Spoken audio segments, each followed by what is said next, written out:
Hey, what's up guys? It's Corey here with Dapper Dollars. And today we're going to talk about how to create a successful Merch by Amazon listing and how I do it so that I can create the most effective Amazon listings that work for ads and organic. You ready? Let's get started. So this channel is all about using the online income opportunities we have with Merch by Amazon and Etsy to build our income online and then invest this income in things like the stock market and real estate.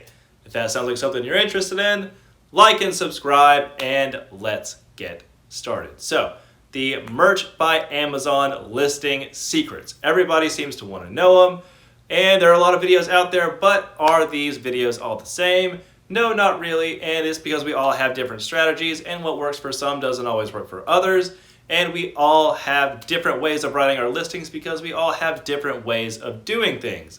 So my personal strategy, just so you know from the outset, is that I rely heavily on ads. Before a design whenever I put up a design, it goes straight into an ad campaign, and I then use the automatic ads and some phrase targeting if I'm familiar with the niche, and then put that out into the world, and that is how I get started. However, I do expect that one day those ads are going to be turned off if it is a successful seller and eventually works its way onto the front page. I like to bring those ads down, if not take them off completely. And that gives me the ability to allow the shirt to exist organically and to rank for other keywords that are tangential to the original target. So that is the importance of how I structure my keyword listings, and that is how I do things as far as why I write the listings the way that I do. I want to make sure they have the biggest impact to get on the biggest niches possible, because I go into very few niches. I'm in the breast cancer niche, I'm in the mental health awareness niche, I'm in the autism niche. I did a little bit of 4th of July this year, kind of regretting it though, just because I wasn't exactly something I was fully prepared for. I'm also in the teacher niche and craft beer niche. So those are the few things that I really get into really heavily, and we'll talk about why that's important in a little bit, but for the intents and purposes of this video, that is why I structure things the way that I do. So let's talk about the 4 things that are going to make a very successful listing right off the bat. Number 1 is the order of these keywords. The order is very important because the algorithm usually reads from left to right. So whatever's first and the left is going to be the most important that it gives credence to. And then the keywords that go into this, the keyword listing and all of the rest of that as well. It really matters which keywords you're using, where you get those keywords from, and what the search traffic is or how you got those keywords. And then we're going to talk about the flow of the listing. The flow of the listing is incredibly important because if you are not a native English speaker, it really turns people off to what your listing is. And if it does not flow well, it does not get the customer's attention, and it creates a little bit of distrust with the customer, and that leads to a bad experience for the customer and usually them not buying. And then at the very end, we have the action or emotional response elicited by this listing. Now, the first 3, the order of the keyword, the order of the listing, and the order of the words in the listing, the keywords within that listing, and the flow of the listing are exclusively the title portion, and the action and emotional response is the description. This is your selling area. So just so we know, starting out, the first 3 are going to be comprised of the title, and the last one is going to be the description. However, these are all very important because they all work together. So first, let's talk about the order of a listing and why it's important, the order that these words go into. Like we said, the Amazon algorithm reads things left to right, so the largest niche that you want to possibly rank for needs to go at the very front. So personally, I am in the breast cancer awareness niche, like I said, and I am right now designing for that niche. However, you can transition this for any large niche that you want to go into, and specifically, this is for a large niche. This is a strategy that I use to get ranked in a large niche that sells multiple times a day. And so this is how I go about it. So the order of the keywords within your listing need to be the largest niche possible in the front of your listing. So how it would read is breast cancer, and then that is the topic that you generally want to rank for. You want to probably get on the front page for breast cancer shirts because most people don't search for a lot of the or the people who search for breast cancer search for mom, breast cancer search for aunt, and all these things, those are a lower search volume than the breast cancer shirt. So for my purposes, I like to put the largest possible target niche first, because like I said, the Amazon algorithm reads left to right, and that is where you have the best chance, or that's how you have the best chance of winding up on that front page for a breast cancer shirt. So after you have breast cancer, then you want to put something that is a bit of a descriptor or a sub niche for the niche that you're going after.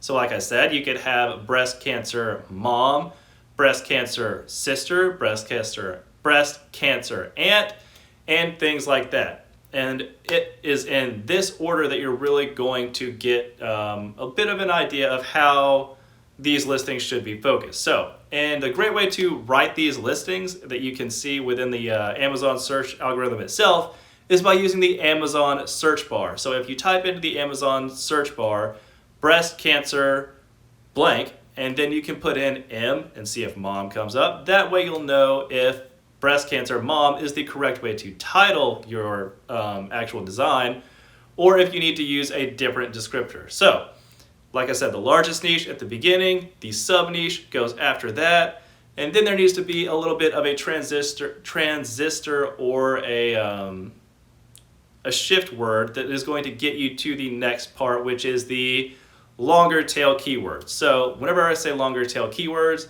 these are things within the breast cancer niche like ribbon or pink or heart, or something that is going to be a very obscure, not obscure, but it is going to be something that is not as specific as breast cancer shirt. It is going to, or not as broad as breast cancer shirt, but it's going to be something very specific. So they're looking for something that is a breast cancer shirt for mom with a heart ribbon. That is how you would write a successful listing. So that is the listing that I would write. Breast cancer I wrote this down. Breast cancer mom design with pink ribbon is how I would write that design, or how I would write that listing, because it has breast cancer at the beginning, mom is the sub niche, and design, obviously, it's just one of those words to get you to this next phase of the listing, and we'll talk about this in a little bit. And pink ribbon, pink with pink ribbon. So this is a great, in my opinion, this is a great way to write a title, and this is how I generally write all of my titles. Breast cancer mom design with pink ribbon. So that is the title portion of your listing, and this is how I write all of my titles.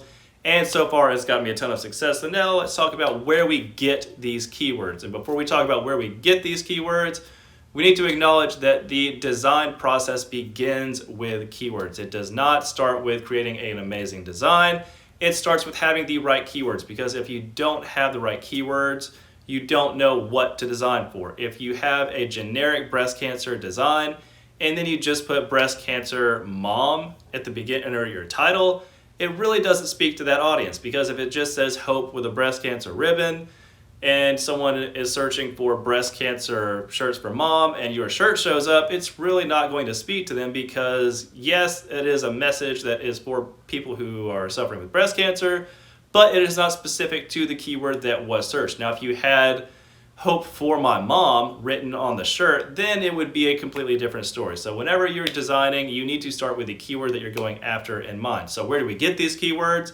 Again, we go to the Amazon search bar. If you go to the Amazon search bar and you type in breast cancer shirt and then start putting in different letters, or if you put in, like we said, breast cancer M, and then you see mom comes up, and then you see breast cancer mom shirt comes up as one of the auto suggestion expanders, that is going to be a great indicator that it is a heavily searched for option, and that is your clue that this is what you need to design for. So what I would suggest is getting the extension called AMZ Suggestion Expander, and this is, if you're using Chrome, this is going to give you the ability to see more options than what are normally there whenever you're starting to search for something in the Amazon search bar.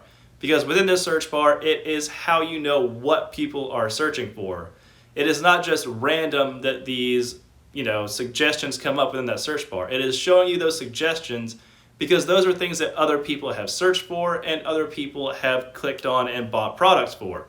So Amazon is showing you what people are searching for and what is converting. So whenever you see those suggestions come up, whenever you put breast cancer and then M and you see mom come up, or you put S and then you see sister come up and then shirt is after that, you know that people are actively searching for those products, especially if you get it on the first keystroke. If you have to put in, or breast cancer mom isn't showing up until you're on breast cancer MO, and then you have to put the M in, and then it shows up, you know it's not really searched that well. I hope that makes sense. I'll do a video on this a little bit later, but for right now, let's just move past this, and so we can understand that there is a relationship between how these words show up in the suggestion expander and what they are as far as how important they are.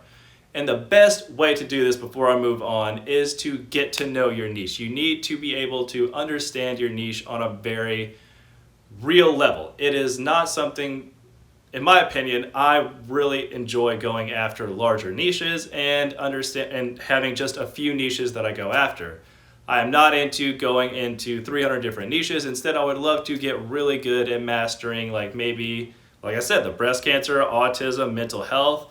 All of these are massive niches that have multiple, if not 10s or 20 sales a day within each niche for particular shirts. And if you get really good at understanding those niches and having consistent sellers within those niches and compounding those results every year, you're going to do well, and it is going to give you a better chance to make money over the longer term instead of just having 100 shirts in like 100 niches. So I think it is going to be better for you to have a smaller amount of niches that you're in, because you're going to know those niches very well, and you're going to know the keywords that work and convert for you, and you're going to know the sub niches that work really well for you as well. So anyway, let's move on to the flow of how this listing should go.